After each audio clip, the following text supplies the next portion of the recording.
តែជុំគ្នាគ្រប់គ្នាគ្មាននៅឃើញអ្វីទាំងតទាំងសេះគ្មាននៅឃើញអីគឺការពិផឹកអត់លុយមានលុយជពាក់គេសិតឲ្យតែបានផឹកមកយកទល់ព្រឹកពេលបែកលេខទៅក៏ព្រោះតែផឹកដល់លេងចិត្តឆ្ងាយរត់តែសប្បាយបើសិនជាផឹកថ្ងៃសៅរ៍អាទិត្យជួបជុំមូលមិត្តគឺមានតែផឹកជួបជុំមូលមិត្តគឺមានតែផឹក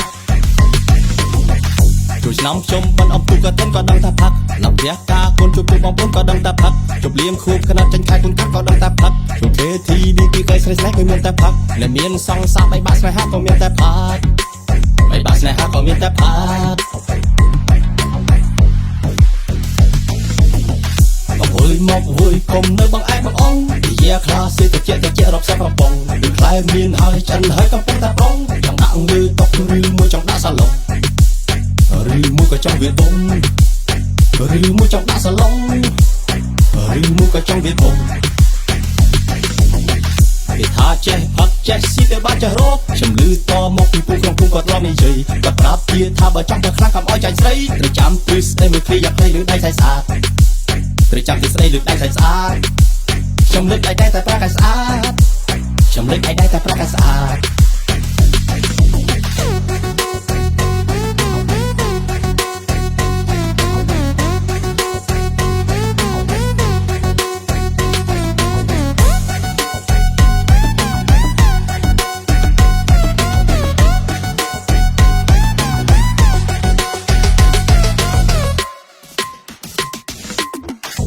តែជុំគ្នាគ្រប់គ្នាគ្មាននៅឃើញអ្វីទាំងតទាំងសេះគ្មាននៅឃើញអីគឺក្រៅពីផឹកអត់លុយមានលុយជពាក់គេសិតឲ្យតែបានផឹកមកយកទល់ព្រឹកពេលបែកលេខទៅក៏ព្រោះតែផឹកដល់លេងចិត្តឆ្ងាយរត់តែសប្បាយបើសិនជាផឹកថ្ងៃសៅរ៍អាទិត្យជួបជុំមូលមិត្តគឺមានតែផឹក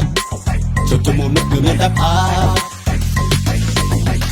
ជួយឆ្នាំខ្ញុំមិនអំពុកក៏ទិនក៏ដឹងថាផឹកឡើងផ្ទះការកូនជួបជុំបងប្អូនក៏ដឹងថាផឹកជប់លៀងខួបកណាត់ចាញ់ខែគុនកាត់ក៏ដឹងថាផឹកជួបគេទីនេះពីគេស្រីស្នេហ៍គឺមានតែផឹកដែលមានសង្សារបែកបាក់ស្នេហាក៏មានតែផឹកបែកបាក់ស្នេហាក៏មានតែផឹក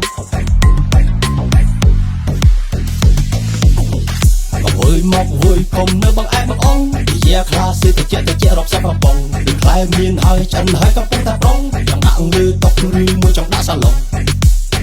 ឬមួយក៏ចង់វាដុំឬមួយចង់ដាក់សាឡុងឬមួយក៏ចង់វាដុំ